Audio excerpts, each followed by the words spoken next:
جس میں فرانس بھی تھا اور غالباً امریکہ بھی تھا، برطانیہ بھی تھا. تو انہوں نے کہا کہ یہ جس فارمولے پر آپ کے سائنسدان کام کر رہے ہیں یہ بہت لمبا پروسیس ہے اور یہ نہیں ہو پائے گا، کیونکہ آپ پر دباؤ ہیں مختلف، امریکہ کی طرف سے ہے اور یورپ کی طرف سے ہے، انڈیا کی طرف سے ہے. یہ جتنی جلدی آپ مکمل کریں گے تو یہ کر پائیں گے، ورنہ آپ کو نہیں کرنے دیں گے. تو انہوں نے اپنا فارمولہ دیا. لیکن ڈاکٹر قدیر خان صاحب جب آ گئے پاکستان میں، ان کی دعوت پر آ کے انہوں نے کام شروع کیا تو روڑے اٹکائے گئے. یہ خود وہ بتایا کرتے تھے اور بہت سارے لوگوں نے بتایا اس حوالے سے جو اس انوالو تھے. مثال کو سلطان بشیر الدین محمود صاحب جو تھے وہ ان کے رائٹ ہینڈ مین تھے، بڑے اچھے، اللہ تعالیٰ ان کی عمر دراز کرے، اس وقت بھی وہ زندہ سلامت ہیں. ڈاکٹر عبدالقدیر کے ساتھی تھے، ڈاکٹر عبدالقدیر خان صاحب کے اس اٹامک انرجی کمیشن میں وہ تھے، لیکن پھر ان کے ساتھ آئے اور بہت ہی وہ آنیسٹ اور صاف گو. وہ کہتے تھے کہ جی قدیر خان صاحب نہ آتے تو یہ پتہ نہیں کام کتنا طویل ہو جاتا اور ہو بھی پاتا یا نہیں ہوتا. زاہد علی اکبر صاحب جو اس پروجیکٹ کے جو کہوٹا لیبارٹریز پروجیکٹ تھا اس کے ڈائریکٹر تھے، ان سے ہم نے بہت ساری باتیں سنی. اچھا. اس کے علاوہ آغا شاہی صاحب ایک دور میں اس میں انوالو رہے، غلام اسحاق خان صاحب اور بہت سارے لوگ ہیں. ایک اقبال والا صاحب تھے جو تعمیرات وہاں ہوئی ہیں وہ انہوں نے کی تھیں، سول ورک جو تھا وہ ان سے کچھ باتیں ہوئیں. لیکن بھٹو صاحب کے دور میں ابتدائی کام ہوا، کیونکہ ان کو پہلے تو قدیر خان کو ایک اتنا تنگ کیا گیا عبدالقدیر خان کو کہ ایک دن ڈاکٹر مبشر حسن صاحب بتایا کرتے تھے، وہ بھی اس معاملے میں تھوڑا سا وہ کہتے تھے کہ مجھے پتہ چلا کہ ڈاکٹر عبدالقدیر خان ملک چھوڑ کے جا رہے ہیں مایوس ہو کے، کہ ان کو تو کام ہی نہیں کرنے دیا جا رہا. وہ ایک کمرہ دے دیا ہے، خالی بیٹھے ہوئے ہیں، کوئی کام نہیں ہے. تو کراچی ایئرپورٹ پہ بیٹھے تھے، میں بھٹو صاحب کو رش کر کے ملا اور نے کہا کہ وہ تو جا رہے ہیں. تو پھر کراچی ایئرپورٹ سے ڈاکٹر عبدالقدیر خان کو واپس لایا گیا اور پھر کہوٹا ریسرچ لیبارٹری بنا کے ان کو انڈیپینڈنٹ کر دیا گیا. بھٹو صاحب نے خود رابطہ کیا ان سے کہ آپ واپس آئیے؟ قدیر وہ وہاں سے فون کیا گیا، ان کو کہا کہ واپس آ جائیں اور وہ واپس پھر آ گئے. تو انہوں نے شرط یہ رکھی کہ جی میں انڈیپینڈنٹ کام کروں گا، میں ان کے ساتھ نہیں کام کر سکتا. یہ بابو لوگ جو ہے یہ نہ کام کرنا چاہتے ہیں نہ کام کرنے دینا چاہتے ہیں. بابو گیری کا مسئلہ تب بھی تھا.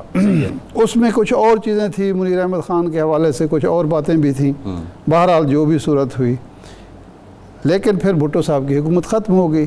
اب بھٹو صاحب کی جب حکومت ختم ہوتی ہے تو یہ تاثر ابھرتا ہے کہ یہ سارا کچھ جو ہوا ہے بھٹو صاحب کے خلاف، جو رجیم چینج آپریشن ہوا ہے، مقصد اٹامک پروگرام رول بیک کرنا ہے یا اس سے روکنا ہے، اس کو ختم کرنا ہے.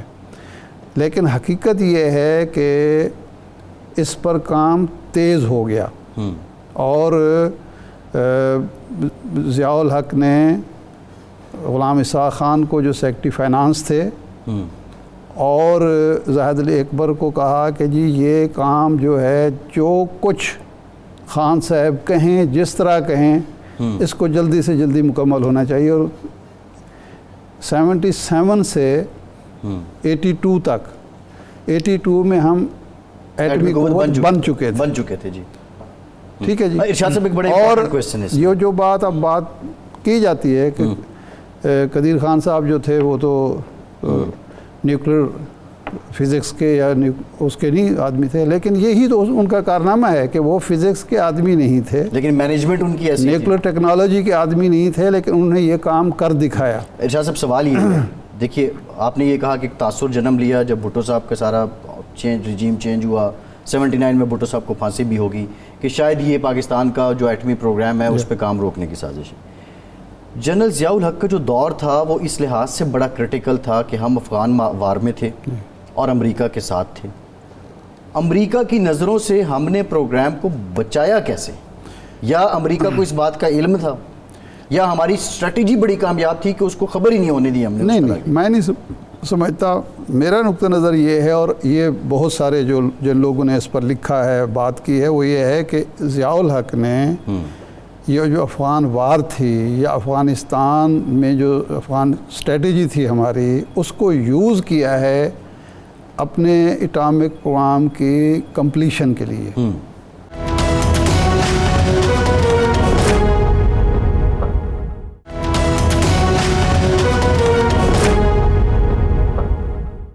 کہ امریکہ کو انگیج رکھا اور اس کو اس طرف آنے نہیں دیا کہ وہ ہم پر کوئی پابندی اس وقت لگا سکے، ہمیں تنگ کر سکے۔ اس دور میں آپ کو پتہ ہے کہ وہ ارشد جو تھے وہ ہوئے، بریگیڈیئر ایئر کموڈور غالباً تھے یا بریگیڈیئر انعام تھے، ان پر گرفتار ہوئے۔ یہ ہوتا رہا سارا کچھ، جی ٹھیک ہے نا جی۔ امریکہ کی طرف سے دباؤ بھی آتا رہا، امریکہ ہمارے لوگوں کو گرفتار بھی کرتا رہا، رکاوٹیں بھی ڈالتا رہا، خریداری جو تھی ظاہر ہے ہم سب کچھ ہم نے باہر سے خریدنا تھا، لیکن اس کے ساتھ ہی ساتھ وہ یہ ہے کہ کسی نہ کسی حد تک، کیونکہ امریکہ نے ہر سال ایک سرٹیفکیٹ دینا ہوتا تھا، صحیح، اور وہ ہم اس افغان وار کی وجہ سے وہ سرٹیفکیٹ لے لیتے تھے۔ دوسرا ایک کور ہم نے جو فرانس کے ساتھ معاہدہ تھا بجلی بنانے کے لیے، وہ اس کو بھی رکھا۔ اچھا شاہ صاحب ایک اور اس میں دیکھیں ایک چیز جو اب بات اتنا عرصہ گزر گیا، ہمیں یہ افغان وار کا کیا فائدہ ہوا؟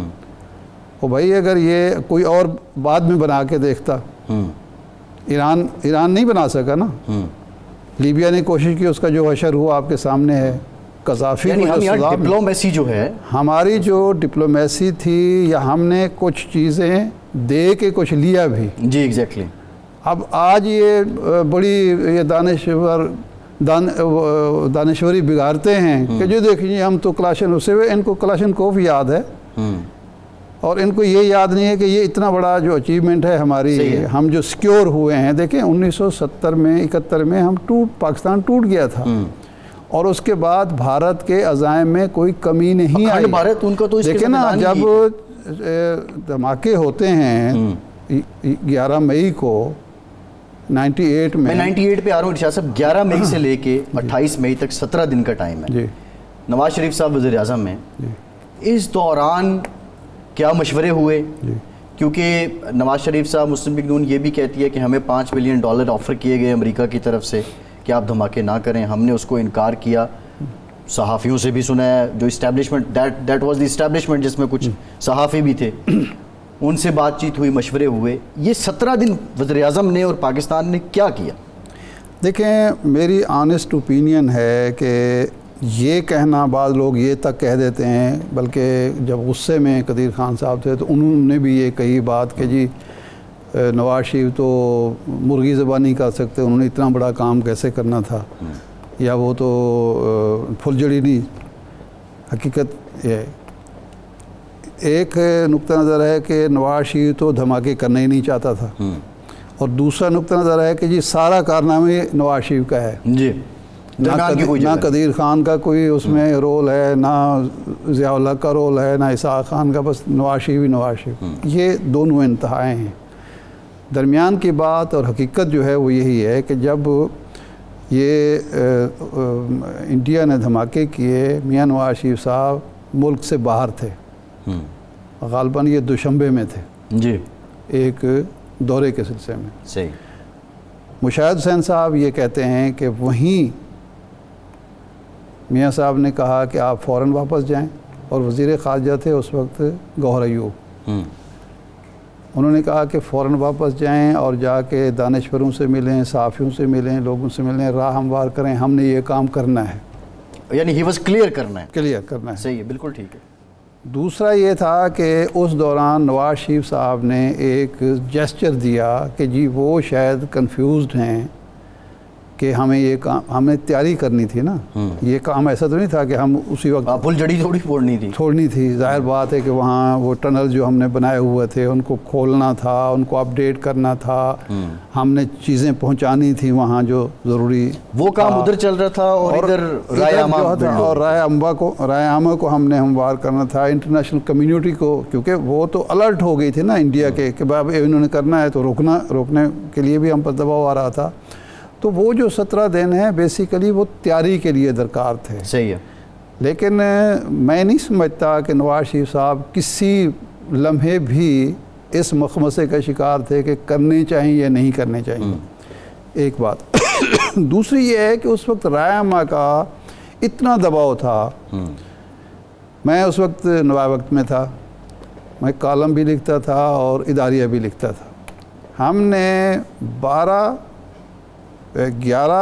مئی سے لے کر 28 مئی تک ڈیلی اداریہ صرف اسی مسئلے پر لکھا ہے، اور میں نے بھی کم از کم یہ 16 یا 17 کالم لکھے ہیں۔ زاہد ملک صاحب کی ایک کتاب ہے جس میں انہوں نے میرے کچھ کالم نقل بھی کیے ہیں، اور یہ کہا بھی ہے کہ یہ مسلسل ڈیلی بیسس پہ کالم لکھ رہے تھے اسی ایشو پہ، کیونکہ نوائے وقت کی ایک پالیسی تھی۔ جی ہاں، زاہد ملک صاحب، مجید نظامی صاحب نے ایک میٹنگ میں جب نواز شریف صاحب نے مشاورت کی، بہت سارے ہمارے صحافی دوست خلاف بھی تھے اس کے، ان کی اپنی ایک رائے تھی، تو مجید نظامی صاحب نے کہا کہ میاں صاحب آپ دھماکے کریں ورنہ قوم آپ کا دھماکہ کر دے گی۔ یہ ان کا ایک مشہور جملہ تھا، بڑا مشہور ہوا تھا۔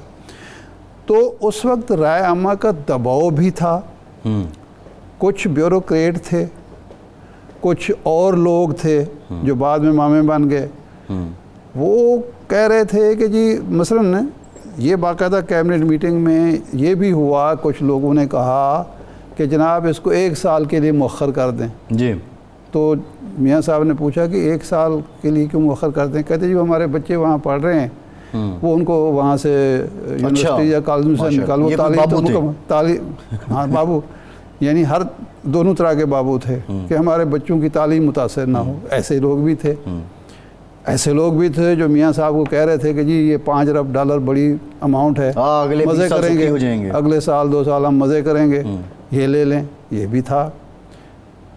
اچھا ایک بات کی بہرحال، اچھا کچھ لوگ یہ کہتے ہیں، گوہر ایوب خان صاحب نے یہ کہا ہے کہ جی میاں صاحب تذبذب کا شکار تھے، انہوں نے اپنی کتاب جو ہے اس میں یہ کہا ہے۔ مولانا فضل الرحمان صاحب کا بھی یہ دعویٰ رہا ہے کہ جب سرتاج عزیز صاحب ان کے پاس گئے تو وہ سمجھتے ہیں، ان کا خیال یہ تھا کہ حکومت ابھی فیصلہ کر نہیں پا رہی تھی، لیکن جو نظامی صاحب سے کمٹمنٹ کی تھی میاں صاحب نے، جو مشاہد صاحب بتاتے ہیں، جو کچھ اور لوگ تھے، وہ یہ تھے کہ میاں صاحب وقت لے رہے تھے، لیکن یہ بس کلیئر بعد انہوں نے کرنا تھا، اور وہ ہو گیا۔ اور اگر نہ کرتے اس وقت کی جو فضا تھی، اب یقین کریں کہ وہ دھماکہ ہو جانا تھا۔ صاحب دیکھیں نا، اچھا ایک دلچسپ بات میں آپ کو بتاؤں، چھٹی میں ایک چھٹی پہ آ رہا ہوں، میں آتا ہوں چھٹی، ہاں اچھا ٹھیک ہے۔ یہ چھٹی ایک تو پہلی بار ہوئی، ایک یہ بتا دیں کہ اتنے ٹائم کے بعد ہم نے کیوں اناؤنس کی، کیا وجہ نظر آتی ہے؟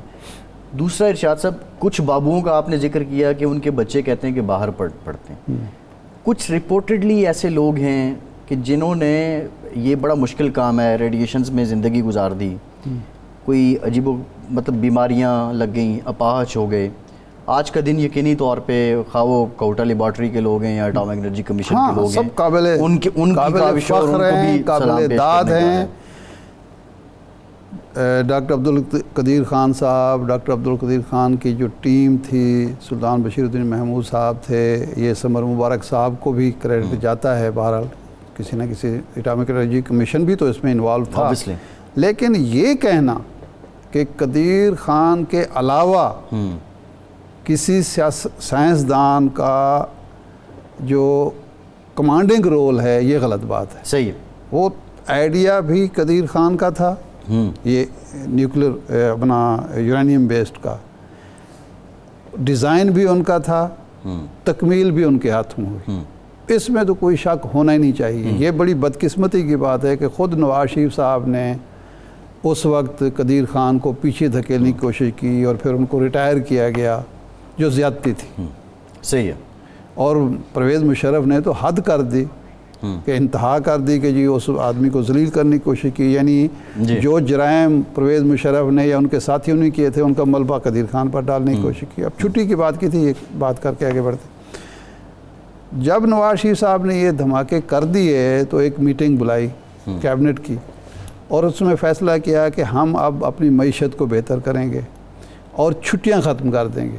اچھا، اب تو آج چھٹی ہو گئی نا، اس وقت چھٹیاں ہو، معیشت بہتر نہیں، انہوں نے کہا کہ چلو چھٹی تو کرو۔ تو اس وقت میاں صاحب نے